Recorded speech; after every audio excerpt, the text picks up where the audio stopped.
Is there a message of necessity at the desk?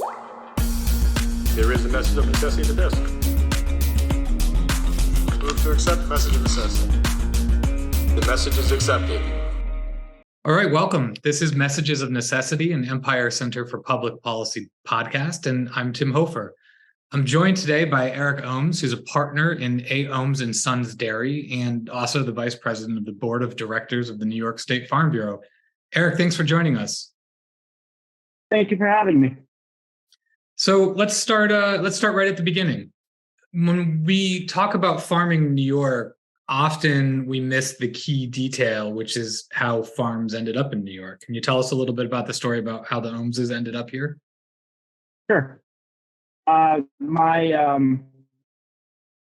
Post-World War II, my father and his brother and my grandparents were looking for opportunity. They felt the walls closing in on them in Europe. Their farm was about 2 miles from the center of Rotterdam in the Netherlands. So there wasn't going to be a lot of opportunity for growth there.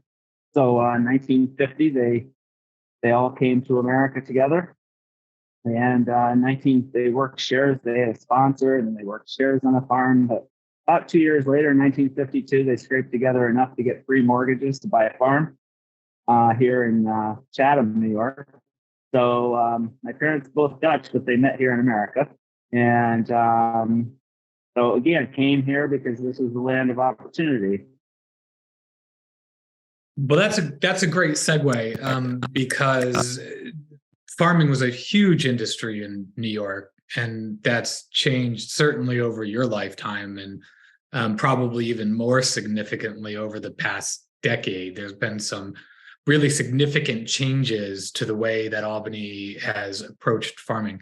One of those things is the new set of rules that were passed around unionization of farm workers. Can you talk a little bit about that, the impact it's had on you, and then also on the industry at large? Sure. So in 2019, the legislature passed the Farm Worker Fair Labor Practices Act, which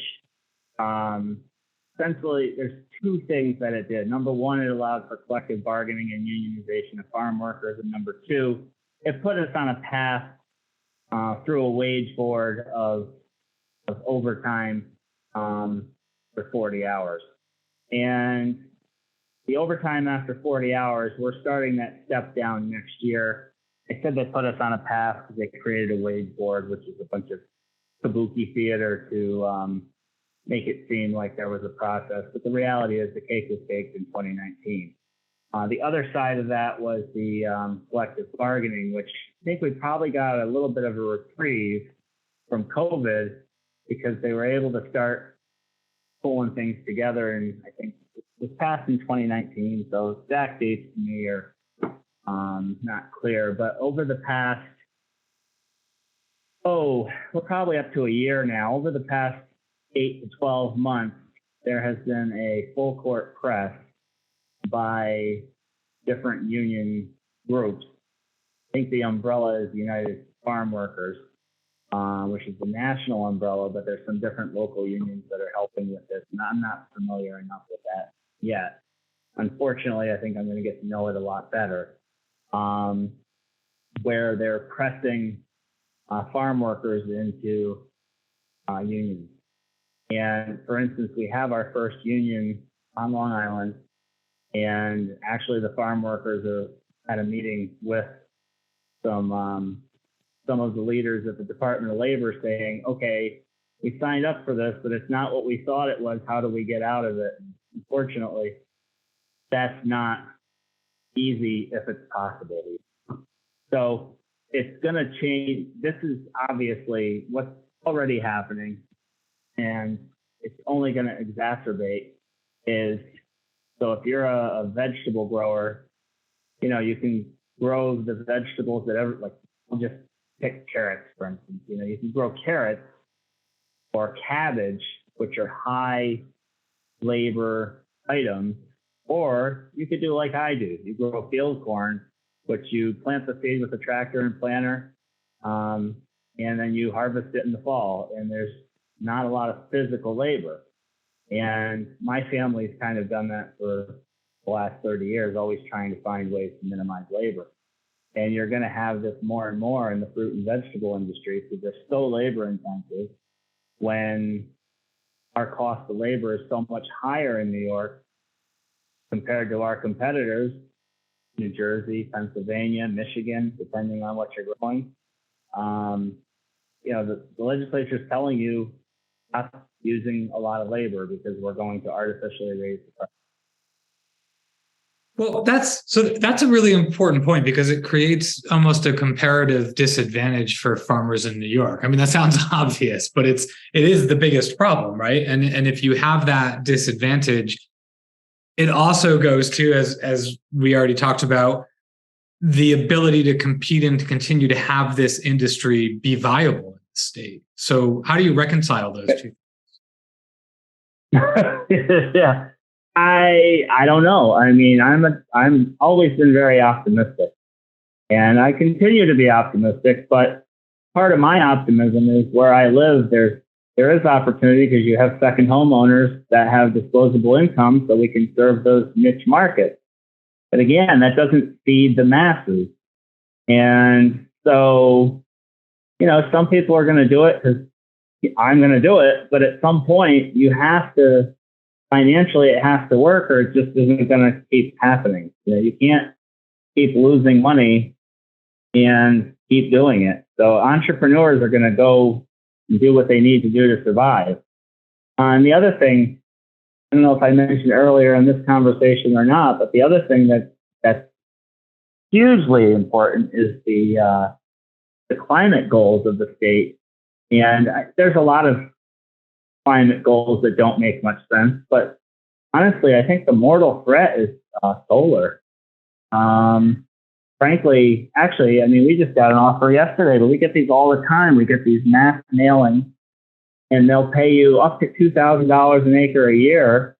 I mean, definitely over $1,000 an acre a year to rent your land to have solar panels on. And yeah, we all want renewable energy. But at some point, I don't have to do anything, and you're going to pay me $1,000 plus an acre to have solar panels on there. That's a pretty, it doesn't make sense to grow corn. It doesn't make sense to grow field corn.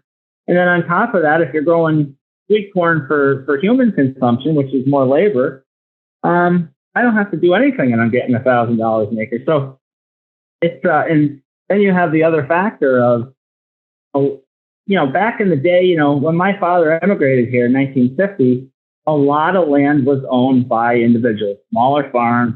You had your land and you might rent or lease a little bit. But more than half of the farmland in New York State now is leased land.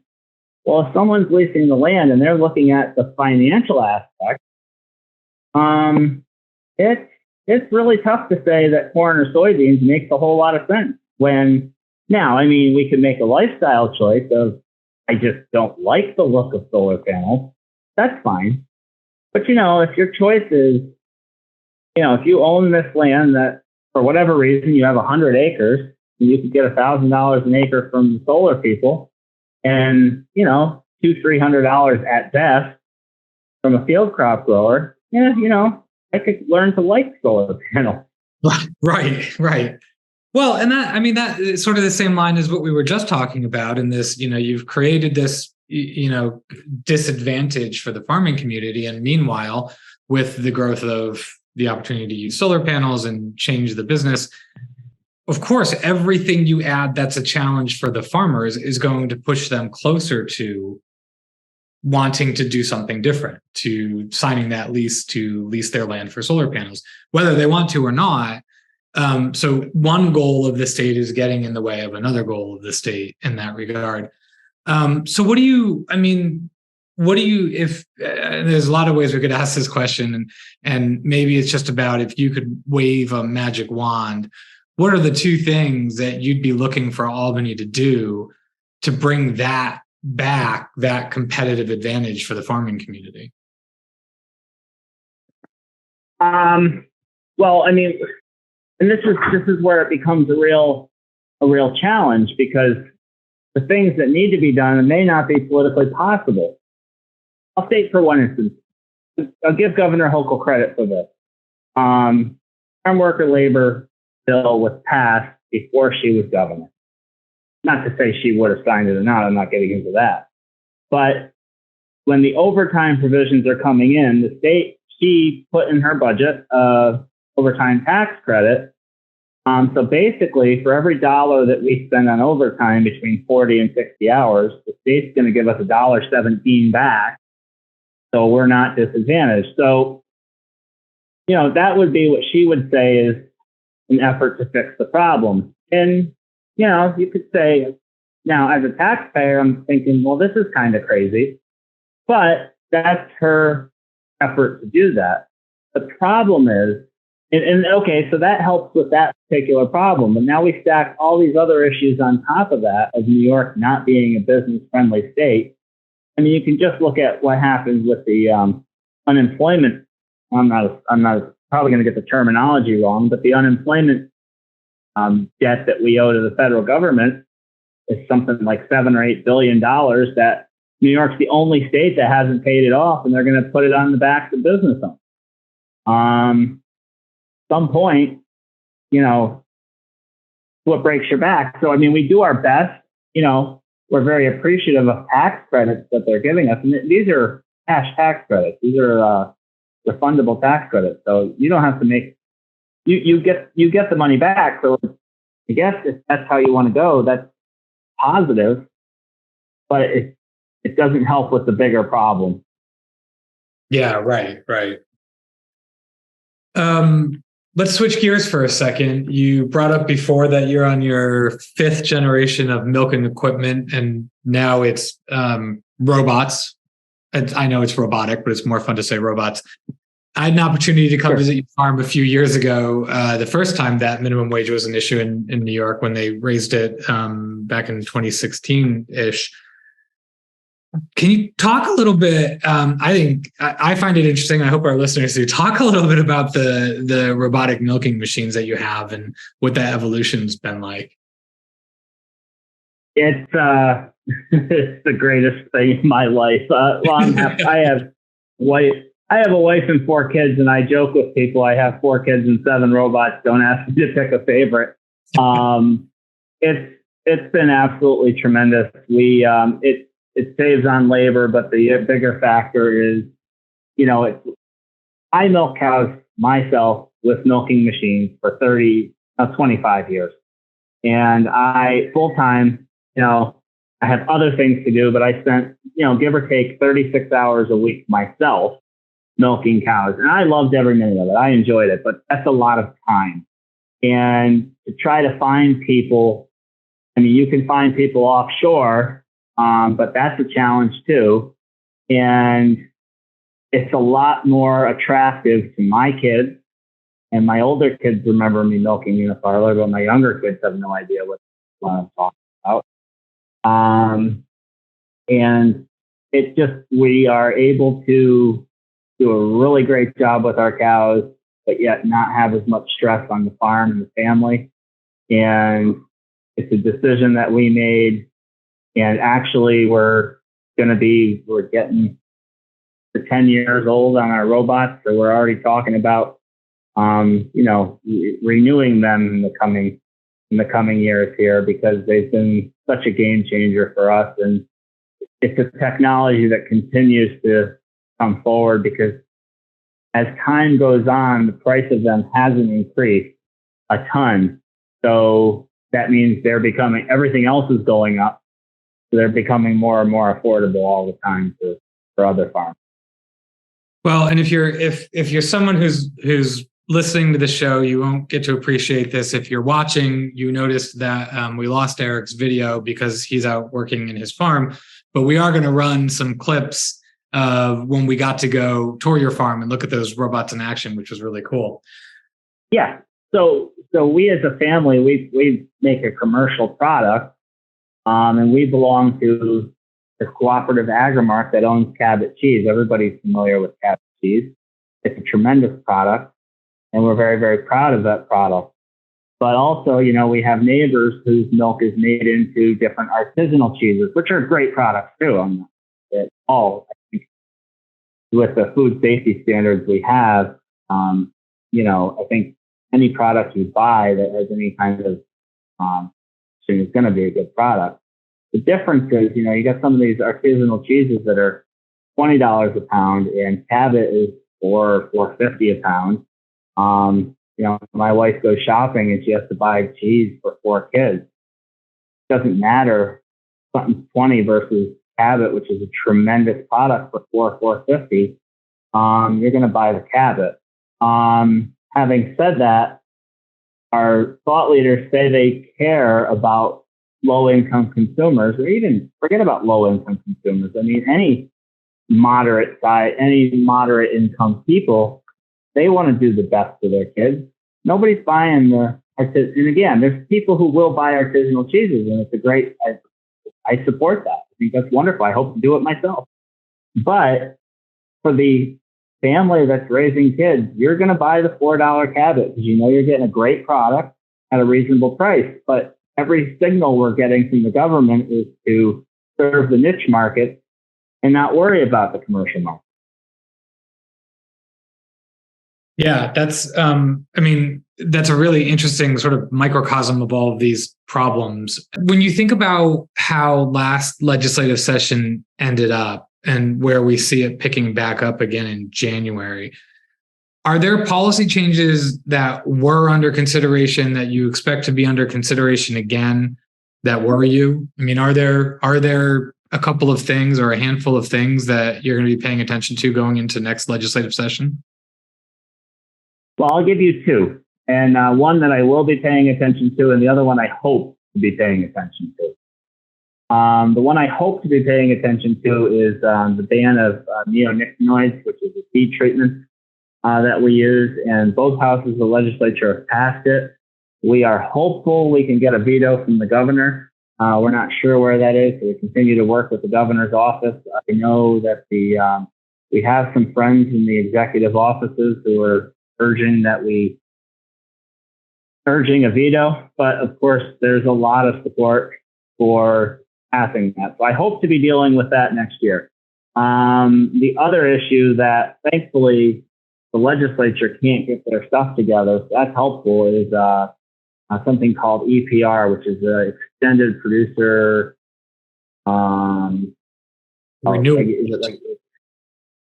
it's basically about it's basically about recycling, extended producer responsibility. And basically, we have a bottle bill in New York State now that, we buy a can of Pepsi. We pay 5 cents when we buy the can. If we bring the can back, we get the back. Well, the new strategy for a number of people in the legislature is, and this isn't just to bottles of soda, this is to everything, is they say they're targeting Amazon and, quote, big companies, whatever that means, because be real careful of the fine print on big. That encompasses a lot of people. And basically what they're looking to do, but again, the Assembly and the Senate cannot get together on this. This is helpful. They want packagers to go ahead and pay for all this ahead of time. You say, well, I'm a dairy farmer. I don't sell direct. No, I don't. But, my co-op packages all their cheese, and that might not be the target. But the huge thing is, we've got a small co-op in Kingston called Hudson Valley Fresh, and they have sold milk. So they want us to pay the recycling fees ahead of time. And they can't tell us what that cost is to the single-serve plastic. That's the bane to lots of people. They want to clean up our environment, but okay, we still need to eat. So that's going to be a real challenge, and I'm hoping to work with members of the legislature as we move forward on this. The governor had proposed exempting dairy for 10 years. Well, that, I guess, is good for me for today, but 10 years goes pretty fast. And I know that our wine folks view this as a mortal threat because glass bottles are very, very expensive. So I know several winery people who have really been working hard on this, saying, you're going to, all this cost of loving the wineries, and now you're going to have us pay for someone you're going to have business pay for society's recycling issues. It's, yeah, it sounds great, but I don't know how that, how it is. It's like everything else is that they've got this big plan and the details are pretty damning.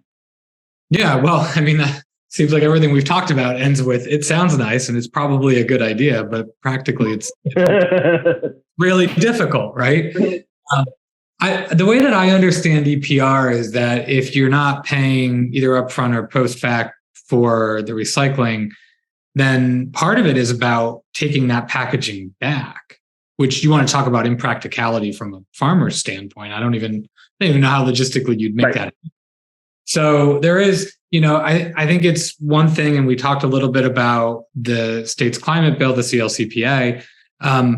It's not that you or me or anybody doesn't think these are good ideas, but there is sort of like, hey, let's take a beat and figure out what impact this is going to have that's undesirable while you're trying to do the desirable thing. And I know you've been really good about advocating, of course, for your own farm and for your family, but also for the agriculture and farming industry as a whole. And we appreciate having you out there doing that. We appreciate you taking the time to do this with us today. I know that you're busy and I know that you've got a robot herd to keep track of. So we'll let you get back to that. Eric, I hope you have a great rest of your summer and we'll talk soon, okay? And we're back with another episode of Messages of Necessity. I'm James, and I've got 3 of the biggest stories the Empire Center has been following these past couple of weeks. The fiscal 2025 budget, which is due in January, is already shaping up to be difficult to navigate. The budget approved in May essentially used $2 billion worth of cash to cover some of the significant growth in state spending during the current fiscal year, and it pushed off the question of how to pay for it going forward. To make matters worse, officials based their spending plan on state tax receipts remaining unusually high.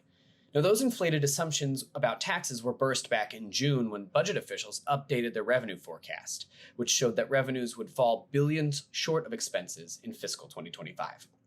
Higher than planned spending, partially related to the influx of migrants to New York City and Medicaid cost overruns, could push that budget gap higher still. Computer chip manufacturer Micron has revealed that by the 2040s, its Onondaga County factories are going to be sucking up enough electricity to power New Hampshire and Vermont combined. Or put another way, in a single year, Micron will use enough energy to power the city of Buffalo for more than 6 years. All of this power is supposed to come from renewable energy, but to date, and despite offering Micron $6.3 billion in taxpayer money to move to New York, the state has no plans for providing that much renewable power. That means that 90% of Micron's power demand remains yet to be determined. And finally, New Yorkers paid some of the highest health premiums in the country in 2022, with a key benchmark of affordability reaching its worst level yet. The average annual tab for employer-sponsored single coverage in New York was $8,936, which was the costliest of any state.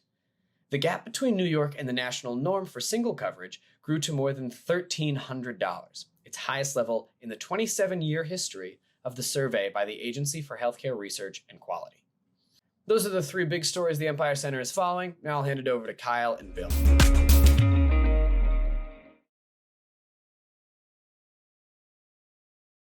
Hello, and welcome to another segment of Messages of Necessity. My name is Kyle Davis. I'm the Director of Public Affairs at the Empire Center. Today, I'm excited to bring you an insightful discussion on a crucial topic that impacts the state's financial health and healthcare system. Joining me is Bill Hammond, our Senior Health Policy Fellow and a seasoned expert in healthcare policy. We'll be delving into the recent trends and challenges in New York State's Medicaid spending and what it means for both taxpayers and those relying on the Medicaid program. How are you doing today, Bill? Good, Kyle. So, Bill, why don't you briefly explain to us what you recently blogged about in terms of being aware of Medicaid spending swings? So Medicaid is a health plan for the poor and disabled. It's run by the government. It has something like 7 million members these days.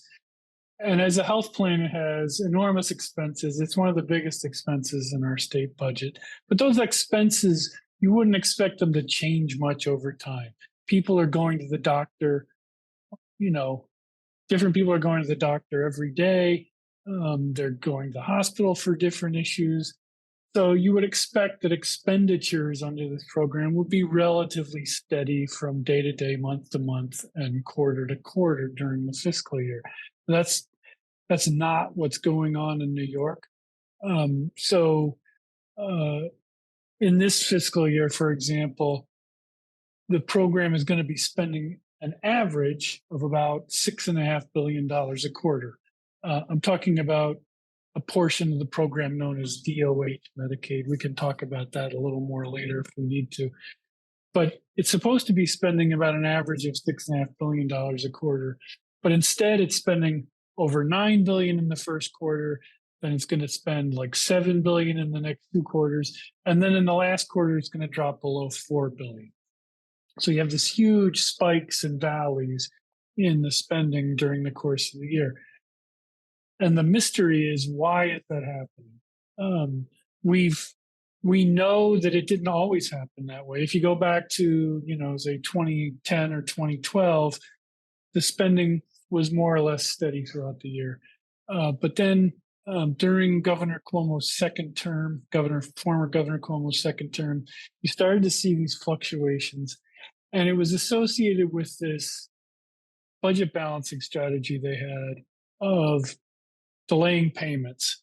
So the program was running over budget. They didn't want to admit that. They didn't have a plan for fixing it. So when the fiscal year was almost over, they simply chose not to pay a certain number of bills in that fiscal year. The fiscal year ends in March. So they just postponed paying a bunch of things until April. Which got them through the crisis, right? The fiscal year was over. The program appeared to be balancing out, but it left this problem for the next fiscal year. And that they did this thing several years in a row. The amount that they were postponing got bigger and bigger until in 2019, they had to sort of admit, okay, we've got this. It was at that point, it was almost $2 billion that they were kicking the can down the road on payments. And it triggered a fiscal crisis. They had to reconvene the Medicaid redesign team. The Medicaid redesign team had to recommend a whole bunch of cost cutting. And all of that came together in March of 2020, just when the pandemic was hitting. So they had this fiscal crisis, which was really self-inflicted, at the same time that they had a public health crisis hitting from outside of New York State. Yeah, Bill, why don't you explain a little bit? So you touched on how the pandemic kind of derailed this. There was already kind of an issue happening in terms of the payments being delayed, but then COVID really, really impacted it. Are we now back on a regular trend, or should we be towards a more regular trend now? So when COVID hit, the state, the legislature approved a plan that Cuomo's redesign team came up with that was supposed to save $4 billion or something like that. That included continuing to delay payments kind of ad infinitum. But then the pandemic came and a lot of things happened all at once. Demand for healthcare dropped and then bounced back. The federal government gave us a bunch of extra aid, and now they're gradually pulling that back. The federal government also suspended the normal rules for Medicaid, so a whole bunch more people could apply and become members, and now those people are being gradually removed. So there was all kinds of turmoil in the Medicaid program, and so when spending fluctuated under those circumstances, that almost seemed logical. You would expect there to, with all of those different conflicting things going on, you would expect a little instability. But that instability ended a year or two ago. And now we should be getting back to normal. And what I noted in my blog post is that the variations in spending from quarter to quarter have, if anything, have gotten bigger. In fact, the difference between the first quarter amount and the last quarter amount is $6 billion. That's the highest swing that we've seen in a fiscal year ever. So my concern is that this is a sign that they're once again getting back into this very unsustainable habit of delaying payment. So, Bill, going forward, do you anticipate the next Medicaid numbers that come out to be significantly higher than people are expecting? Because they're banking on a pretty low number based on your blog post, correct? Well, so this is part of what makes this problematic. Part of the reason for putting out regular reports on the state spending is to give everybody an idea of whether the state is on course to meet its budget targets or whether it's over or under, right? When the amount that you're expecting to spend every month changes so dramatically, and your plan the state's official plan is to spend a lot in the beginning of the year and then not spend very much at all at the end of the year, it makes it very hard for us to tell as outsiders, are they on target or not? So, by the way, the first quarter financial plan came out, and in years past it was over 400 pages. This year's version was 11 pages long. It was very skimpy on detail about Medicaid or anything else. So we're really waiting until the mid-year update to find out what's going on with Medicaid. And it could show some dramatic overage or underage, but I'm expecting it's going to be a little bit hard to read because of the way they're presenting and the way they're running the program.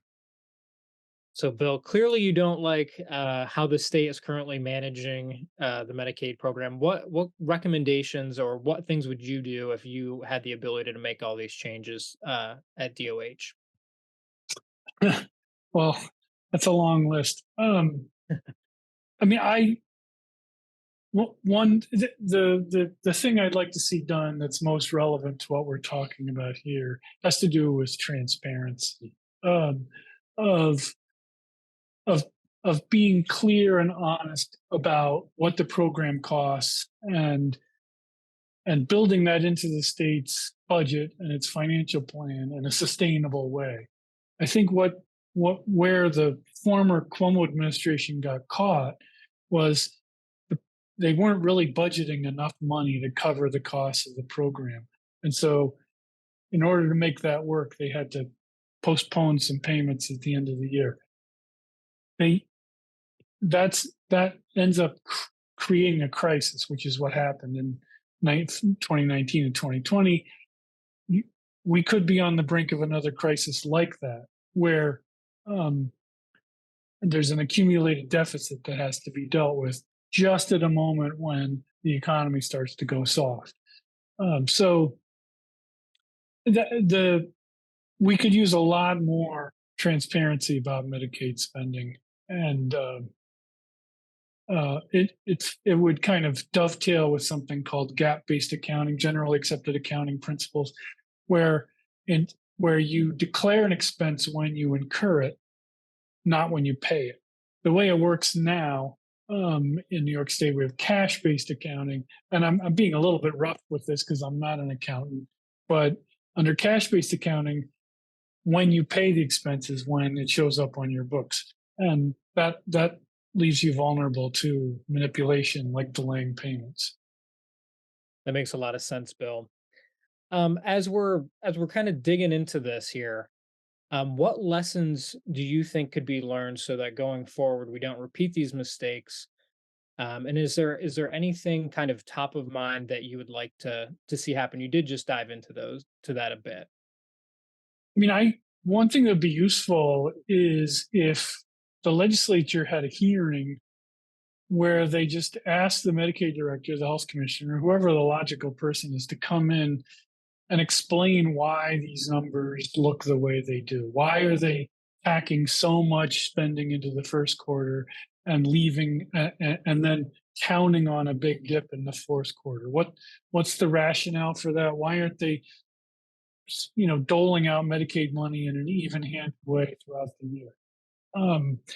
Are they delaying payments? If so, how much are they delaying? Why are they delaying payments? Why, just get this stuff all aired out so that we're not caught by surprise. So, Bill, before we go, I just want to ask one final question. So, why do you think most New Yorkers should care about this issue? I know that it's going to have some big budget impacts, but what is the main reason why your average everyday New Yorker should care about this? Well, to start with, about 1 in 3 average everyday New Yorkers is a member of Medicaid.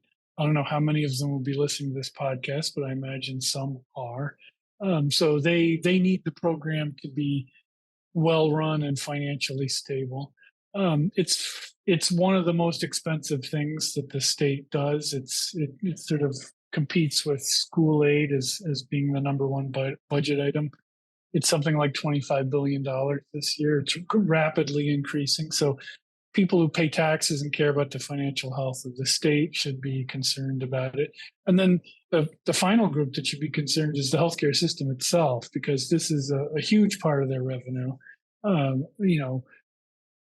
In theory, something like a third of their patients that come in the door have this kind of health coverage, and their financial stability depends on getting paid on time, and getting paid adequately, and not having unexpected disruptions.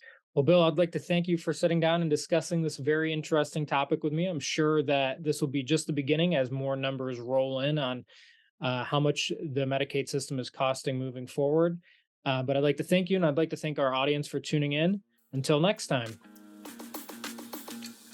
For more news and analysis, visit our website and sign up for email updates at empirecenter.org. Follow us on Twitter, Facebook, and LinkedIn at Empire Center.